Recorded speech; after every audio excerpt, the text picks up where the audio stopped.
This is a reading from Rays of the One Light, weekly commentaries on the Bible and Bhagavad Gita by Swami Kriyananda.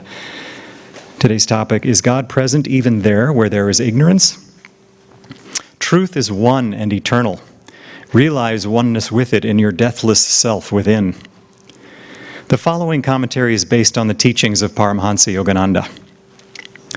The Gospel of St. John, chapter 1, makes a reference to the divine light that is obscure to the rational faculty, but that enlightens our higher nature.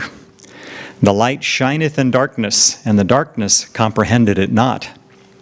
Reason recoils from this statement with innumerable questions.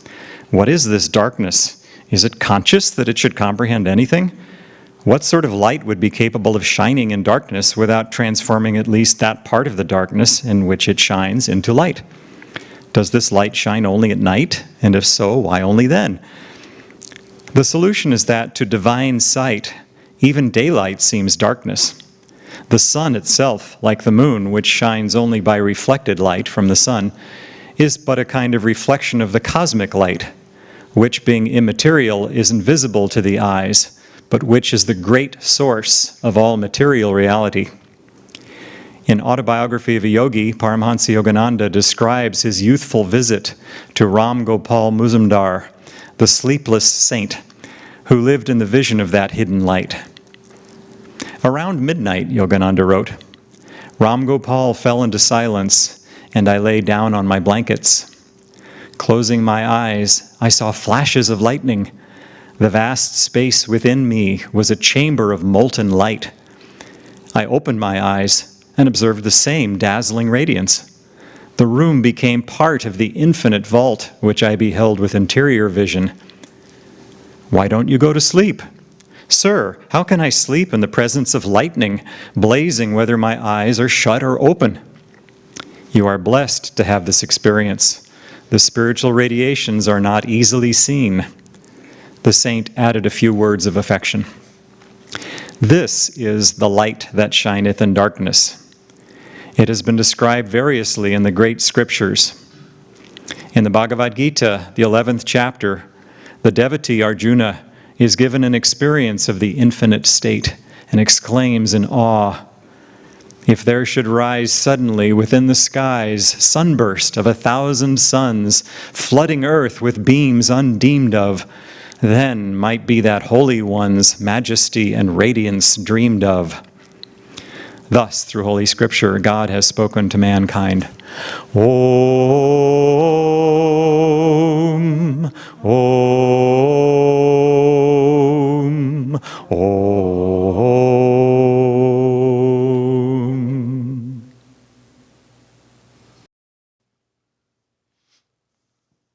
Thank you, Dambara. I'll take this one. Oh, there's one over there. I have choices. Yeah, they're black and white. I'll choose the white one. Good morning, everyone. Happy New Year. We'll give new meaning to that phrase this morning together. My name's Lorna. If you don't know me, that's who I am. I'm Lorna. This is Bharati, and it's really fun to be here with you this morning. This is our third week into the new year. And for any of you who are not familiar with this book, and most of you probably are familiar with it, but do you have a copy? Do you read this book? This is a wonderful book. We read from this every week. Swami did a kind of a sneaky thing when he put this book together. Swami Kriyananda, it's his picture over there, he's the founder of Ananda. And he put this book together as readings, obviously, that we do every week here as part of our Sunday service. But really what it is in truth is it's a lesson. It's what I want to say, it's a course. It's a whole course on self-realization. Starts at the beginning of the year. There's 52 of them. We go through and we read the entire book. And now, in the beginning of the year again, we start over again. And every year I hear these. Every year we do these readings. I get more and more and more out of them. And I'm more and more impressed with how he put this entire course together. There is a purpose to every reading, and there's a flow. And if you just come here on Sundays and hear them, sometimes it doesn't really occur to you. So I'm going to recap our first 3 weeks of the new year. So he starts with this verse from St. John. In the beginning was the Word, and the Word was with God, and the Word was God. The same was in the beginning with God. All things were made by him, and without him was not anything made that was made. In him was life, and the life was the light of men. That's the part we covered the first 2 weeks of the year. We talked about, he goes back to just the very beginning of creation. Where did this all begin? It began in the light. It began with the Word, which was the vibration, the sound of Om, the movement that happened from stillness. Then whenever there's movement and vibration, there's sound and there's light. And so now we're at the part where there's light. But what happened with the light? The light came, it manifested, it came out of that stillness, and it's not comprehended by the darkness. Later, as we move through the year, we're going to get into all the complexities of the spiritual path. We talk about karma, we talk about the ego, we talk about desires and all the different ways we can get confused and all the different ways we can try to come back and get more clear. But this morning, we're really dealing with something really, really simple. The light is where it all started. The light is what happened when God decided, for whatever reason, don't ask me that part, for whatever reason, to move and to create. And the light happened. And this verse tells us, St. John tells us, the light shineth in the darkness, and the darkness comprehended it not. We're not even talking about the battle between light and darkness here. We're just talking about the fact that the light of God, the reality of that divine light, which also includes love, wisdom, joy, that sound of Om, all of those qualities of spirit, the darkness doesn't comprehend it, just doesn't understand, doesn't even try to do battle with it. It just doesn't understand. And our job is to try to comprehend, to try to get to that point where we understand that light. We understand that that's us, that that's what's really going on here, is that light. Now imagine if you've got somebody in a room, you're God or an all-powerful being, and somebody's locked in a room that's completely dark, and they're yelling for help. You know, help, help, how do I get out of here? It's dark, I can't see, I don't know what's going on. So imagine what you would do to help this person. Would you go get a shiny new Porsche and throw it in the darkness with them? Say, there's the solution to your problem. No, they have a beautiful new Porsche, they can't even see it. It's still dark. So, you get a lot of money and you throw it in the darkness with them. They still can't get out.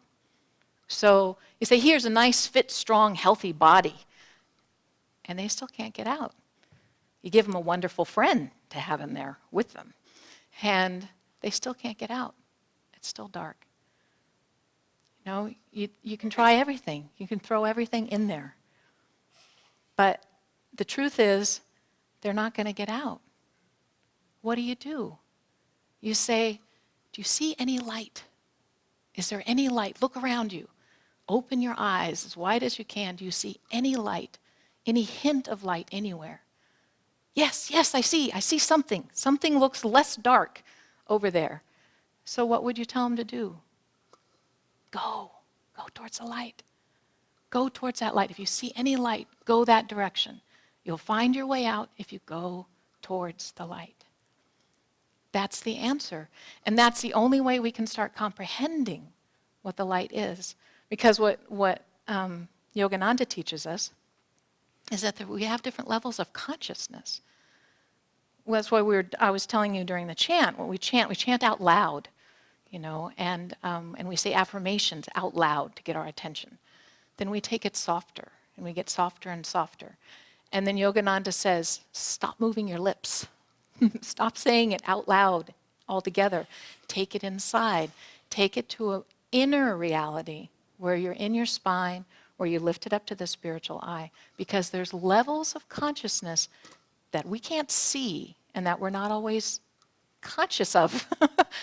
They're there, though. And if we take those truths and we take those chants, we take those songs, we take those affirmations, our prayers, we take that deeper and deeper into our inner levels of consciousness, up to what he called super consciousness, then we start to comprehend.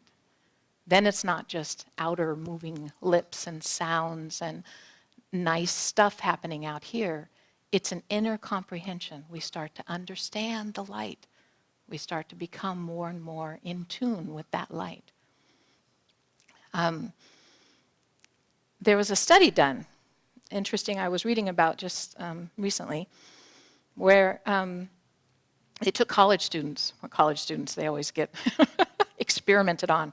So they took college students and they asked them to complete a little maze. Remember those little maze that you could get when you were a little kid? It was just simple little maze. Usually there's something inside, and they say help get out of the maze. Well, what they did is they gave college students, there were two versions of this little maze, very simple little maze. One had a little mouse. There was a little mouse in the middle of the maze. And outside of the maze, on the paper, on the picture, was cheese and the little mouse hole where they could get. So the idea was help the mouse get out of the maze and get to where the cheese is. So they did. It took like 2 minutes to do the maze, get them out. The other version was same thing, had the same exact maze with the little mouse in the middle, with a picture of an owl going after the mouse. And they said, get the mouse out of the maze, away from the owl. And so the other took them 2 minutes to get done with this maze. Well, the whole point of the study was not to see if they could get out of the maze. The point of the study was to then give them some different other testing, experimentations and activities and exercises to do afterwards that involved creativity, creative thinking, solution consciousness, positive thinking, gave them other activities to do, and they measured that. Guess what? Those that had done the maze with the owl, to get them the mouse away from the owl, performed 50% lower, less efficiently on the following exercises afterwards. 50% than the ones who had helped the mouse get out of the maze to get home, to get to the cheese. Now, the people who did I was reading, the authors that were explaining this, they sort of used the phrase, the difference was there's two ways that we can respond to life, that we operate, that our brain operates. One is negative avoidance, which was getting away from the owl, and the other one was positive approaching, which was getting the mouse home. Now in yoga, we use different words, but it's the same concept, because yoga is based on universal principles that work with everybody, that are true regardless of whether or not you believe it's just the way we're made. And yoga explains that the way we're made is that energy either moves up the spine or moves down the spine. We're either expanding our awareness and our comprehension, or we're contracting and we're decreasing or becoming smaller in our awareness and our comprehension. So it makes sense that if you're moving towards something, if you have a positive reason to get that little mouse out of the maze, to move forward, you can just feel it. You just know the energy is moving upwards. The energy is moving up the spine and expanding. If you're moving away from something, you're avoiding, you're fearful, all you're doing is just moving away from the idea of the owl going after the mouse, your energy is going down. It's contractive. When you're moving upward, when you're moving towards something, the result is you have more comprehension, you have more awareness. There's more solutions, there's more creativity, there's more willingness, there's more ability, there's more light. And that's the direction that we want to go. And I've been pondering this the last few days, and I noticed this in my school of yoga, which is Home Depot. That's where I work. And I work there full time. I'm there a lot. So it's like this big, I don't have to go get college students and do studies. I just have to be there and work at Home Depot. And I can see this happening. I started thinking about what happens on those days when I come home feeling really positive and uplifted. And there's a lot of days that I do that. I'm happy to say that most of the time that's the case. And other days I'm much more tired and just it's a little harder to get the energy feeling uplifted. And I started thinking about what's the difference? Same basic thing I'm doing every day. I'm helping a lot of people, interacting with a lot of people. And the whole point of my job is to just serve people, to help people. And I realized on those days when I feel uplifted, when I feel much more energetic, those are the days when I have more of the people that come in with projects. They have projects they're working on. My kid has this school project that I'm helping him with. We have to build this thing. I got this idea I saw on YouTube, on the internet, and I want to do this. I just bought a new house, and I'm decorating, and I'm looking for new flooring, and I'm doing. There are people who come in that are working on projects. They're moving towards something.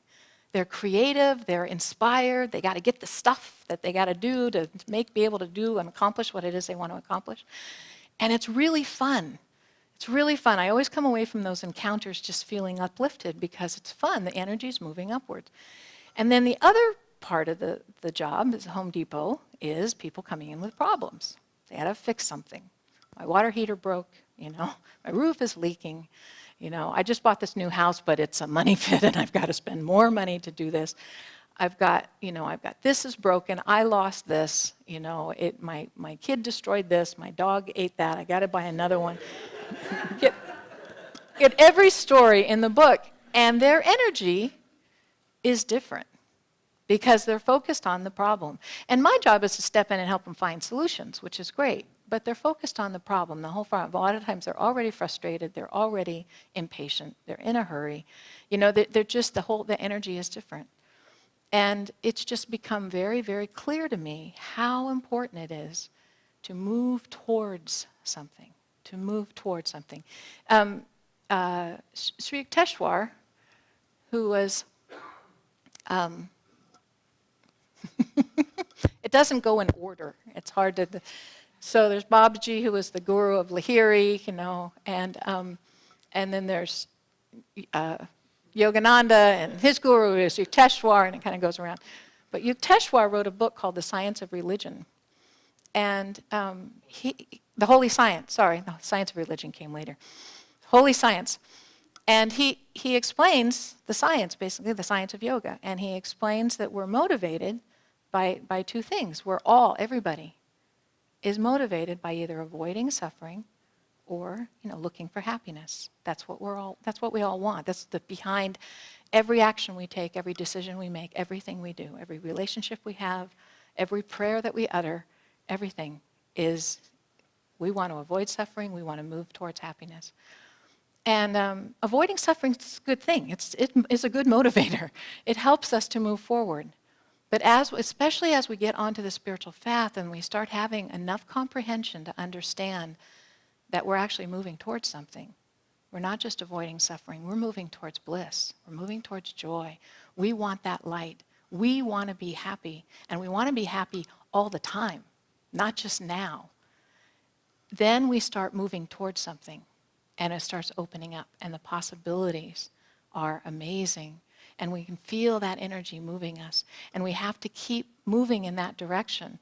But there's a part of us that always, we're still in that habit of just avoiding suffering.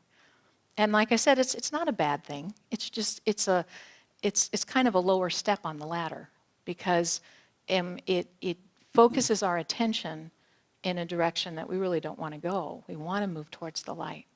But as we learn, as we pray, as we sing, as we come together here, we remind ourselves, oh yeah, it's all about joy. It's all about light. It's all about love. That's where I want to go. That's the place I want to live all the time. And the neat thing is that if we remember, if we listen to the teachings of these guys up here and how they explain it, they remind us that suffering actually helps us remember that there's joy. It seems like a really lousy setup, that we have to learn through suffering. Master even says on his recordings, he says, I argue with Divine Mother all the time. Why did you do it this way? But the fact is, we're unhappy because we know we can be happy. If there was no soul memory, if there was no awareness within us for that bliss, that joy, if there was no divine memory of that eternal love, we would be just fine. We would just be doing what we're doing. We would just be plodding along in whatever path we're on, through life. And we would just, born, move through life and die. And there wouldn't be that yearning. But that yearning is there. That unhappiness comes because we know there's something else. We know that our birthright, our true reality, is that eternal joy, that eternal love, eternal peace that never changes, never goes away, doesn't disappear because it rains, doesn't disappear because the paycheck didn't, cover all the bills. That it just doesn't disappear. It's there all the time. And that's why we get unhappy, because our little memory in there says, oh, wait a minute, it's not supposed to be this way. There is eternal joy. Where is it? Follow the light. It's in the light. You got to move in that direction. You got to find that light, and you've got to keep going towards it. And coming together here at Sunday service is one way we do that. It's one way we do it. It's the songs, the chants, the practices, meditating, doing our energization. Those are all of those tools that the yogis have given us are all ways of moving towards that light, all ways of moving the energy up the spine. And like those college students that did that maze, the ones when we find a way to move towards something, even if we do it badly, even if it takes us 5 minutes to get out of the maze rather than 2, it doesn't matter. If we're moving towards something, then we get more solutions, more creativity, more light in our lives. And suddenly things look more possible. Even when the horrifically hard things come, if we're at a higher level of consciousness when they come, then we can deal with them. Then we can say, okay, we can do this. I know there's light there. This is a really big mess, but there's light, and I'm going to follow that light. There's a interesting recording. All of them are interesting. The Master did. Master meaning Yogananda. Thank you. Out here in our boutique, you can get actual recordings of Yogananda's voice. If you haven't listened to any of them, I would really encourage you to. The truth is, it doesn't really matter what he says. Just listen to his voice. But the content is also quite good. And most of them are just informal talks. And one of the ones that I've listened to a lot is, what is it? It's about reincarnation. I think it's called One Life or Reincarnation, something like that. And something that he said on there really struck me. He talked about reincarnation, which is one of the sort of foundations of yoga, is the understanding that we're not just doing this once. It takes us a while to figure this out, to start comprehending. So reincarnation is part of the story. So he talks about reincarnation, and he says, we have this problem. God set this up this way so that we don't remember our past lives. And we can argue that, well, it seems like there's only one because I don't remember all the other ones. He says he set it up that way because you know what we do? He says what you'll do if you remember all those other past lives, you'll focus on the bad stuff. You'll focus on the bad. That's what he says. He says, you won't focus on the good stuff that happened to you. You'll focus on the bad. And God says that's not what memory's for. That's not what we're supposed to do. We're supposed to remember the good stuff. And then what he said, which just really struck me, he said, if you remember the good, you'll be born a good person in your next life. Just think about that a minute. It just really struck me. We talk about consciousness here all the time. We talk about consciousness, and all we have really when we die is our consciousness. We take our consciousness with us. Our consciousness is what we carry in our spine, in our vertices. That's what makes the blueprint for the next life. That's why we are the way we are now, because what we did before, and we brought it with us. I knew all of that. I had intellectualized that. I understood that, I thought, on one level. And then he says this. If you focus on the good things that you've done in this life, you will be born a good person next time. Because it's all about consciousness. We focus on the bad stuff, focus on the mistakes we made, the times we blew it, times we went off the path, all the things that we can do. That's later in this book, later in the year. If we focus on that, it's not only that we bring ourselves down, and we can get kind of depressed about that, but that's what we carry with us. We're not focusing on the light. We're turning around, looking all around the place, saying, it's dark, it's dark, it's dark. And if we focus on the good things that we do, on the good things that we see, on the good people that we have in our lives, we focus on the light, then we become more and more and more in tune with and part of that light. The darkness, the bad, falls away. Just falls away. So think about that. Plan for your next life now. It's good times. Plan early. Don't worry about your retirement fund, but look at what's going to happen next time. The light is always there. I told you we give new meaning to the Happy New Year phrase. This is what we want to do this year, is focus on that reality, that light that's there, that's us. We also, we get into this sort of metaphor, this idea of the light being there that we're trying to follow. The truth is, it's right in here. It's us. It's who we are. The light, the Word was God, beginning. Without Him, nothing was made. In Him was life, and the life was the light of men. That light is us. And so the reality is we need to focus within. The light here, meditation, but anywhere that we see that light, anywhere that we feel that joy, we feel that love, go towards it. Keep moving towards it. There's a wonderful song we're going to sing here in just a moment. And the line is, one of the lines that I love in it, only one of them. Love is a star, though shining afar. I love the way Swami put those images together.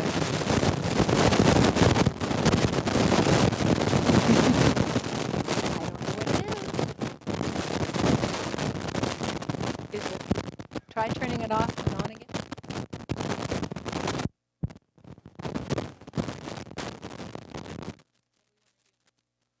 Thank you all.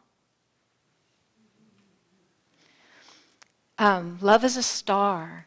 Though shining afar, it can guide us and help us toward light to draw nigh. So listen for that phrase when we sing the song. But first I'm going to read you from Whispers.